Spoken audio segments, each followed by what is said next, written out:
Hello and welcome to today's Future Ready webinar. I'm Tom Murray, the Director of Innovation for Future Ready Schools, a project of the Alliance for Excellent Education located in Washington, D.C. Future Ready Schools is a collaboration between the Alliance and a vast coalition of over 60 other national and regional organizations. The goal of Future Ready Schools is to maximize digital learning opportunities and help school districts move quickly towards student-centered learning. The effort provides districts with resources and support to ensure their local technology and digital learning plans align with instructional best practices, are implemented by highly trained teachers, and maximize learner-centered experiences for all students, particularly those from traditionally underserved communities. Future Ready Schools would like to thank Amazon Web Services, one of our great Future Ready partners, for sponsoring today's webinar.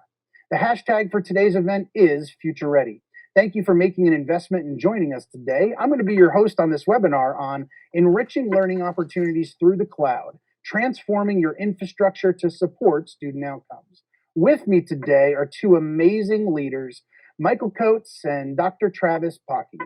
What an honor it is to have you both with us today. Michael, I'm going to turn it over to you first. Can you take just a moment or so to introduce yourself? Yeah, absolutely.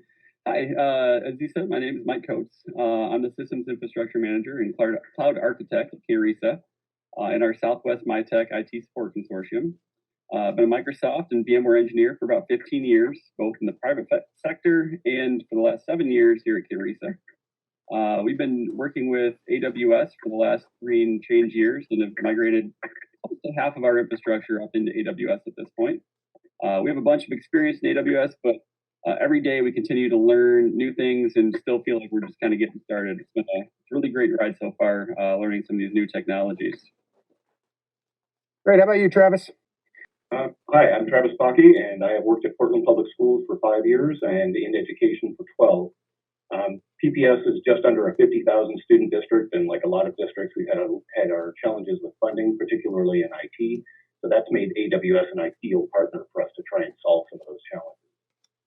I'm the Senior Director in the Office of Technology and Information Services, and in my spare time, I teach master's level cloud computing and information security at a couple of universities. We made our move to AWS for our ERP about 2 years ago, and have never looked back. It's been fantastic. Great. Well, it's awesome to have you both today. As a former tech director myself, I have the scars that many of you have. It is awesome to have and the excitement and certainly loving that world. And with that, though, it's great to have you both here.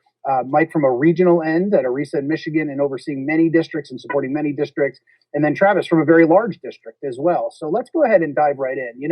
And thinking about having been that tech director myself, I know my feelings and my thoughts towards things really evolved over time. So in the past few years, really opportunities have expanded greatly for tech directors, tech departments in so many different ways. So can you both share your own stories and how your thinking about the cloud has evolved over time? So Michael, let's start with you. How's it evolved over time for you? Yeah, so as an ISD, we've been hosting centralized services for several years. But as technology increased so much over the last decade or so, we've seen our hosted and fully managed services grow significantly. For example, we developed an in-house in-host HR finance payroll system called MySuite that over 40 school districts across the state use. We also host File of Destiny library management for around 30 public and school libraries, and on-base document management for around 25 or so schools. That's in addition to our 18 full partner districts where we fully manage every part of their IT, from buying, deploying, and servicing desktops to hosting and managing the network and server infrastructure, phone, physical security like card access and video surveillance.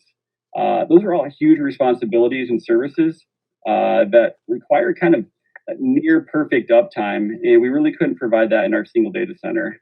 Nor did we have the funds to build redundant data centers. So we really had to turn to the cloud to help us with that redundancy and that DR business continuity requirements that some of these services really require.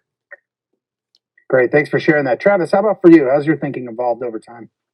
Well, I grew up in on-prem data centers. My first real IT job was as a computer operator in a big IBM shop. So I was definitely against cloud migrations earlier on. As a systems administrator, I kind of did the math and said, this just doesn't pencil out. I can actually get one of these servers and I can power it and host it for a lot less than the total per year cost. But as I moved more into management, I realized that my math didn't take some assumptions into account. I was assuming that I would always have a data center. I was also assuming that I would always have qualified, committed staff available to do that work. As software as a service really became robust, I started to see where some of those assumptions just really weren't true. So when you start looking at the intangibles, like transferring the burden of maintaining the data center footprint to a third party, or having incredible amounts of expertise that are up to date in the latest best practices, or elastic storage and servers that are available in minutes, not months, it starts to make a ton of sense. The cloud enables the kind of thing that you really can't get, or that's really expensive to enable on-prem, which is agility.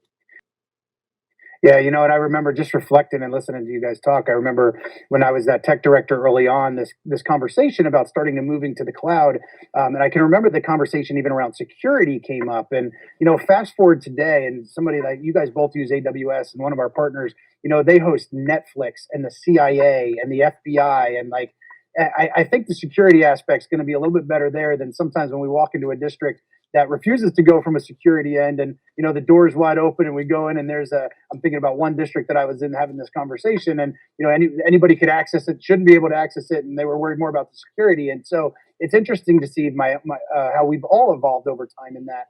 But let's really fast forward today, and I appreciate the history and the thinking and even the vulnerability and sharing your mindset shift there. But think today, here we are. I'm doing a webinar from my basement. You guys are all over the place because we are working at home, because of today's environment around the coronavirus, and we're watching history truly unfold before our eyes.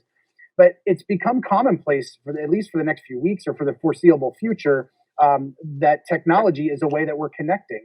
People are using Zoom and those kinds of things to be able to connect right now. So how has the cloud supported the efforts during this time of uncertainty? If you were to go back 5, 7, 10 years ago, what are we doing now? What are we able to do now that we wouldn't have been able to do if it wasn't in the cloud? What supports do we have there?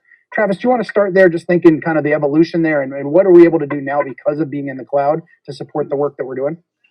For me, it removes the uncertainty around availability. So I need my systems up. In Oregon, supplemental education is considered an essential service. So that means I need to have all of the systems up and running. Being in the cloud means that I'm not worried about staff showing up to work, or if somebody's watching the data center for a heat alarm or a UPS alarm. It's covered. My systems are up and running, and I have people that I can call if I run into trouble. I think that's something that's really huge, especially in this. Yeah, especially in today's, for sure. Mike, how about you? Yeah, so to me, cloud means multiple things to me. So not only does it mean the platform and infrastructure as a service offerings that places like Azure and AWS provide, it also means the software as a service type offering, things like Office 365 and G Suite. One of our goals was to get our personal U drives off of a local file server into either Google or Microsoft's cloud storage. About a third of our districts have done that so far, and the others are on their way. In fact, there's been a push over the last couple of weeks with this virus and working from home, and how do we enable our workers that aren't typically remote workers, our business office, our secretaries, that are usually desktops at the office kind of people. How do we get them access to their data? So we're really trying to get those projects completed so they have access to that data from home. We've also moved forward with transitioning our shared drives into Microsoft Teams or Google Team drives. So even the shared data is accessible securely from home, where they can collaborate and work together. And those are just things that we haven't been able to do, 5, 8 years ago. We just didn't have those kind of technologies. So as much as the platforms like Azure, AWS, Google Cloud are really important in changing the way we're doing things, so are the collaborative tools like O365 and G Suite. Yeah, no, absolutely well said, especially when we start talking about the instructional side of it. And for teachers, that's the side that they know, or for educators, that's the side they know. I couldn't agree more. But let's dive into another aspect of this. If I'm a superintendent watching this, or a tech director, maybe that's been hesitant because they're thinking, all right, well, like, what's the bottom line? Like, how much is this going to cost me? We're all worried, rightfully so, about things like sustainability and making sure I can pay for things long term. So I know this idea out there of a total cost of ownership, TCO. I know one of our partners, COSIN's, done a lot of work around that there as well, and economic benefits to the cloud. As schools seemingly continue to be asked to do more and more with less and less, like some districts are moving in this regard, even from a financial end. So can you discuss your thoughts there? Mike, I'll start with you on that question. Talk about total cost of ownership, if you would, and how the cloud's supporting that. Yeah, and I think Travis kind of mentioned it a little bit in his previous answer. But one of the main things I told our leadership was when we look at TCO, we can't compare apples and wrenches, which is kind of what we've always done in the past. We had those assumptions of what our actual costs are, but when we start looking at it, it was quite a bit different. I think our on-premise data center is fine. We have a great team running it, securing it, but it's only one data center. We just can't compare that with a VM instances running on, sitting on multiple physical servers in the cloud, or having multiple availability zones ready and able to be used for essentially no additional cost. We can't compete on a per gig cost for storage for things like S3. And we can't compare infrastructures at all because the cloud allows us to have some of the automation, flexibility, and as Travis said, security, or maybe that was you, Tom, but talking about the security that I don't have, $100 million to pump into securing our stuff like Amazon, Azure, and Google, and the other public cloud can do. So when I talk to my boss about TCO, I really let them know that the cost sometimes may not be a giant savings, and every once in a while you might find a slightly more expensive cost for particular use cases. But when you can take into consideration all of the extras the cloud has to offer, it's really not it's apples to oranges. So we've been pretty successful talking to our districts about more accurate comparisons of what you get on-prem versus in the cloud, and so far so good on those conversations. Great, well said. Travis, how about you? Thoughts on that? Yeah, kind of referencing the previous answer as well. Total cost of ownership needs to be looked at from the highest level perspective. If you do look at what it costs you to just go out and buy a server and put it in a rack, it's just maybe even a little bit more to use a partner like Amazon. But you need to take into account those intangibles, such as not having to keep a data center up. It means not having to run your database when your systems guy goes on a 2-week camping trip, which happens. It means you can set up dev and test environments that mirror production and only pay for them when you're actually doing development and test work, so that you're not running into surprises when you go to release code. It also means you get the benefits of resilience and redundancy, kind of like Mike was saying, in the multiple availability zones. And we in the education space just look at that as being out of reach and unobtainable. So we've kind of written that off of the cost of ownership equation, which means that we're probably not making that proper assessment. You're not actually buying one box to put in a rack. You're actually buying a box and its counterpart somewhere else in order to have that resiliency and redundancy. So the TCO for doing that on-prem is always going to be higher, and you just have to change that mindset of not just what could you get, but what should you get? What do you really want to have? And that's where that equation changes. Yeah, no, absolutely. We're very well said. So let's Travis, you're in a very large district. You've got multiple staff. Mike, you're overseeing a number of districts, supporting many districts. Let's put ourselves in a situation here, if we could, where we were in a small district. Many times I'll work with superintendents and tech directors, and the tech director will say, I am our office, I am the department. So let's say you're a tech director with just a very limited staff, and looking at it, maybe they're thinking I don't have enough time in the day. I only have maybe a handful of people on my staff. I don't have enough time in the day to do what we do now. This idea of migrating over to something different just seems like this monstrous task that is just not feasible from even a time end. So can you talk a little bit about your migration stories and what that looked like, roadblocks that you hit, things that went well, and just be real and sharing what was that process like for you? So Travis, you want to talk about that first? Sure. So the biggest thing to remember for that tech director in the small district is you don't have to do this all by yourself. At PPS, we identified 3 cloud enablement pathways. The first is if a solution that we're looking to implement has a software as a service offering, we take it. We're not going to put another thing in our data center that we don't have to. The second is we have our own AWS presence. We have something that kind of looks like an extension to our own data center, in which we manage identities and we allocate instances and storage in, and so forth. And then the third, and I highly recommend this, is looking for a partner that can manage the workloads that you're moving. If you have something like a PeopleSoft or some kind of ERP, is there a vendor out there that will offer to cloud manage that for you? And what we did was we looked for moving our ERP, and we found that there were many organizations that were willing to manage as much or as little of that as we wanted to ask them for. So we asked our partner to manage virtual networking, the virtual instances, the operating systems, databases, and the ERP software updates. So all we really had to retain in-house was the application development and configuration. Meant that the staff that I had focused on barely keeping up with those functions could be purposed to help in other areas and help drive innovation. The migration to be able to do that was handled almost completely by that partner.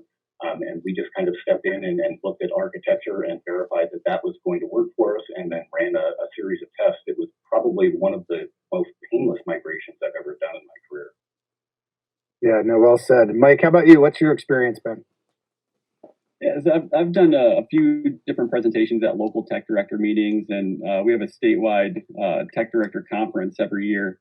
So I've done a couple presentations on AWS migrations and just kind of walking people through some of that. And really, I kind of find four big things. I'll go over them really, really quick. Number one, and probably one of the most important things, is just to make sure to get buy-in from management. Whether that's, if you're small, maybe it's just the superintendent. Maybe there's a leadership or an admin board that you need to get buy-in from. But once they understand the benefits of going to the cloud and what the vision is, that's going to make everything else so much easier. Second thing is tell people to find something easy to start with. Nobody wants a failed pilot. So do some sort of low-hanging fruit for that proof of concept project.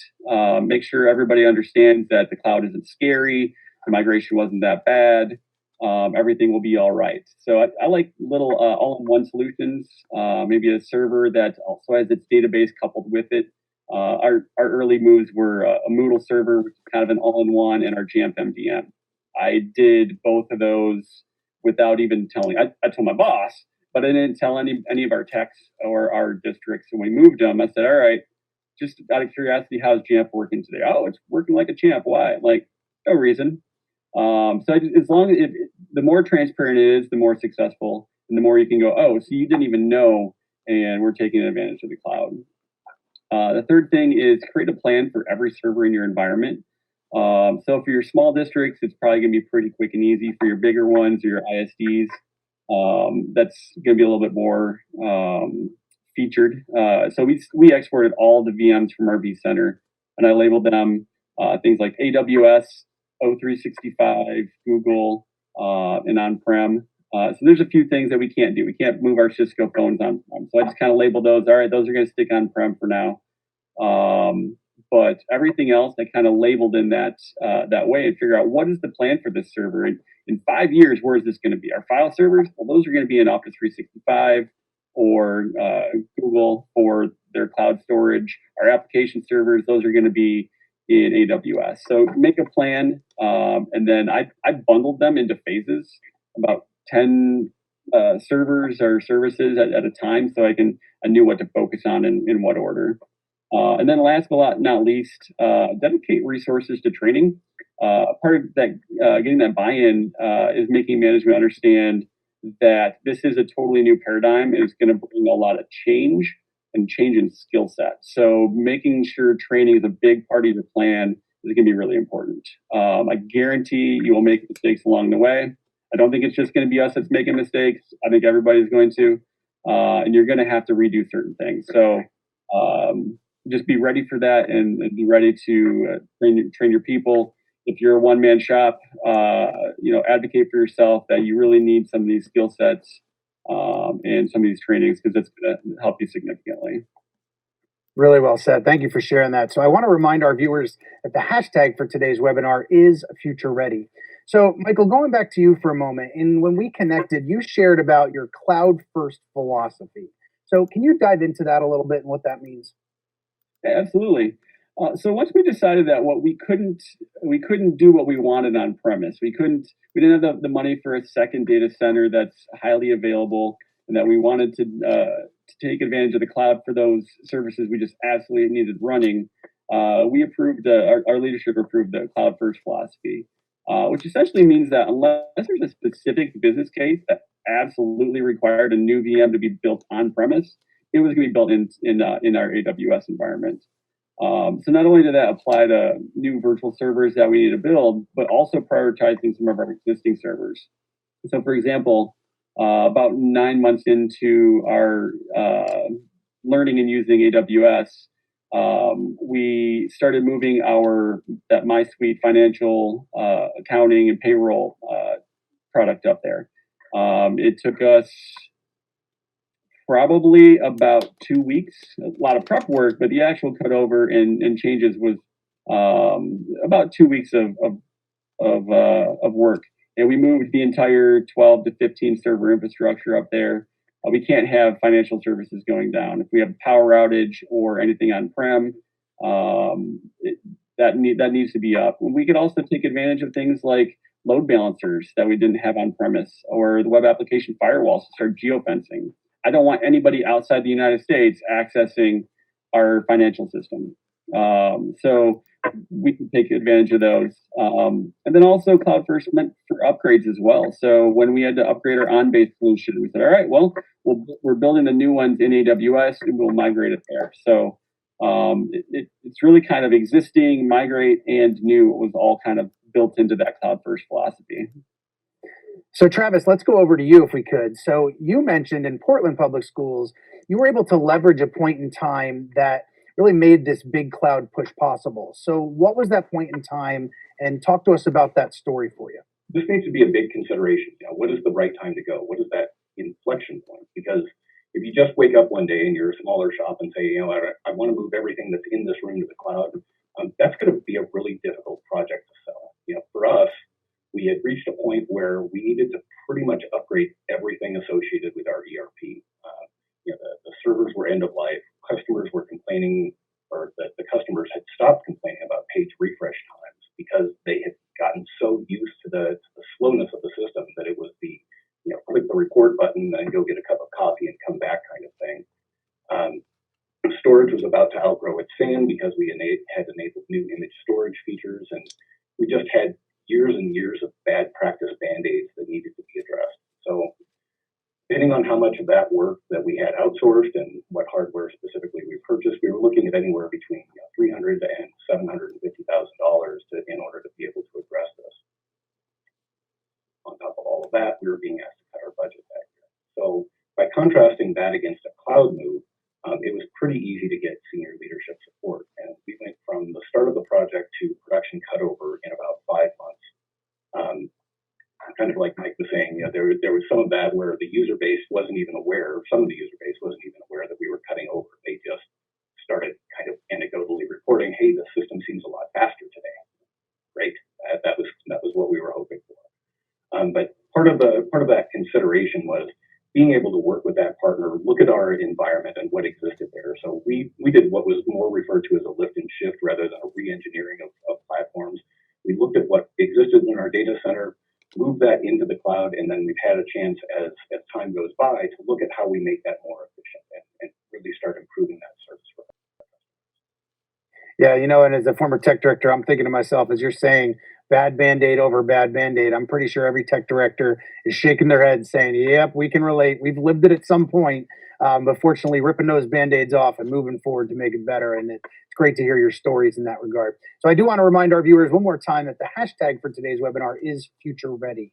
So I'd also like to spend a little bit of time on some interesting use cases, maybe things that are happening and now feasible that may not have been thought of at the start. Can you all share some of the things you're seeing here? Mike, I'll start over there with you. Just some use cases people might be able to relate to, some real practical things. You guys have shared a lot of those kinds of things already, but what are you seeing now that may not have been anticipated when you made the move?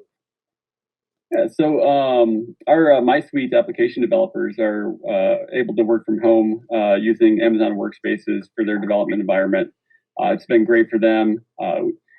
our buildings are running out of office space, so it was great to enable them to work from home where they can concentrate a little bit better and open up some offices for the rest of the staff to slowly expand into as we grew.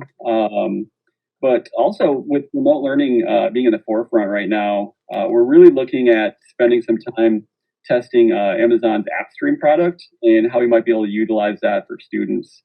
We haven't started that R&D work yet, but it's kind of toward the top of our list.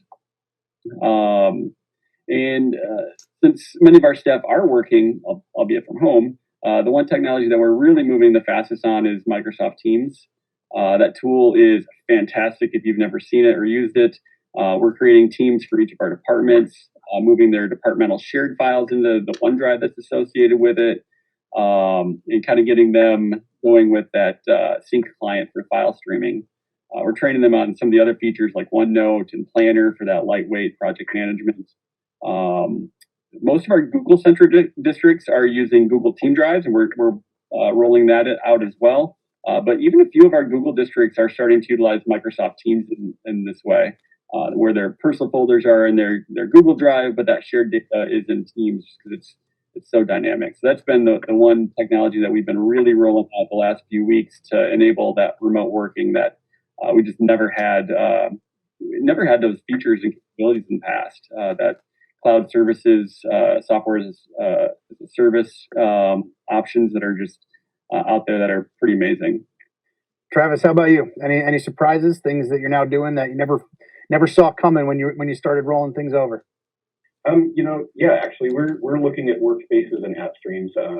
We've actually done a lot of the R&D around that, and right now, before the virus came, we were just getting ready to start pilot cases in some of our labs. So, for us, the use case isn't in cost reduction again, but it's enabling the student to have access to some of the specialized hardware and software in our career and technical education labs. One of the major problems that we have, and one of the big equity issues that we have, is that if a project takes extra time, if it takes time that would run in excess of that class period, today the student only has access to be able to do that either before school or after school. That's a really big challenge for us. And what we wanted to start presenting to those students is the ability to access that software 24 hours a day, 7 days a week. So we're just at the point of those pilots now, and we had actually identified pilot groups, and we hope to get back to that as soon as possible, and we may end up proceeding through that as this crisis kind of continues. Yeah, it's interesting. I'm sorry, didn't mean to cut you off, my friend. Keep going. No, that's all right. The other thing that we're doing is we're looking at piloting Amazon Connect for cloud contact centers. In the near future, that's going to give us the ability to create call centers powered by Lex, and that'll support a lot of these pop-up services that become necessary during crises. And it really allows us to democratize the control of those. So rather than having central IT manage a call tree and the script that's going out with that, somebody can just enter their own text file and be able to manage that themselves as that crisis evolves or as those services pop up and go back down again. Yeah, it's so interesting to see, and no surprise how the coronavirus has really even accelerated our thinking on so many of these things just in the past few weeks. And so certainly going to be excited to hear how that goes for you as we continue to move forward in those. But let me wrap up with one question here. Every Future Ready webinar really has people from all different demographics that are watching. They're also at all different starting points, whether it be going to the cloud or now remote teaching or those kinds of things. Some districts are really well on their way to sustainable, innovative change. They could have been partners in our webinar like you both today, and others are just getting started and putting that first step in. So in either case, what advice do you have for those, regardless of where they are on the continuum? So Travis, I'll start with you on last one because I started with Michael on the last one. So Travis, what advice do you have for those that are watching, regardless of where they may be in any sort of implementation like this? So the first piece of advice I would put out there is, invest the time to identify your workloads. Once you know what you have, you might find that there are one or two that just make sense to move to the cloud as soon as possible. It's also a great exercise for identifying which ones do not make sense and why. Is there a future state that would make sense, and what does it take to get there? Do you need to use up the residual value in the servers that you just bought for it? before it really makes sense to move that. The second piece of advice I would give is that you cannot approach this from a simple TCO point of view. The cloud gives you access to things that you may have just otherwise written off. Things like disaster recovery, scalability, elasticity, resiliency, just that ability to move and meet customer demand much faster. It may also be a way to change staff positions from being direct specialized support of legacy systems into analysts that can leverage long-term organizational knowledge and business process knowledge for your org to be able to help innovate and drive other processes forward. And lastly, I would say, work with your computer science teachers to help build this into their curriculum. Cloud computing is an accepted part of business, and we need to help students understand that computing isn't what happens in that box that's sitting on your desk. That box is just the beginning of what you can access. Yeah, so well said. How about Mike? Over to you. What advice do you have? Yeah, I think the first thing that I would say is just get started. It's a path, and you can't get to the end until you get started. Enable your people to learn these skills. It is a new paradigm, so there's going to be a lot of change. Just like when we went from physical into that VMware virtual world, it was an entirely new skill set to master, both in the functional level, but also in the security. The security in the cloud is also incredibly important. It can be incredibly complicated. So make sure that you understand that and enable those workers to really learn this new skill set. And then kind of the last big thing that I would say is think outside the box for things that were always a pain and you always took for granted that it would always remain to be a pain. And look for ways to solve those pain points that you just it was just nagging. It was always going to be there. So for us, one of the things that was difficult for us was as we were upgrading our applications, we would just YOLO and give it a try. Right, it's in prod, and we would take a snapshot. So if something happened, we could roll back. But we did it in prod. So what we've done now is we've got a CloudFormation template where we can spin up a test dev VPC that mirrors our existing AWS infrastructure. We can restore last night's backup of the VM into it. So we're essentially testing the application process on a clone of prod, but without actually breaking prod or taking it down. Not only does it help us kind of guarantee that process is going to work on prod, but when it doesn't go well and we need to get a vendor involved, they can work in this other environment that we can break and research and try different things on without affecting production uptime. And the other thing that was little, but it's kind of a pain, was keeping our VM images updated. On premise, we get up, we launch our instance, we'd manually run the updates, we'd do all these things to it, and then that would be our image. But we'd have to do that every single month after Patch Tuesday.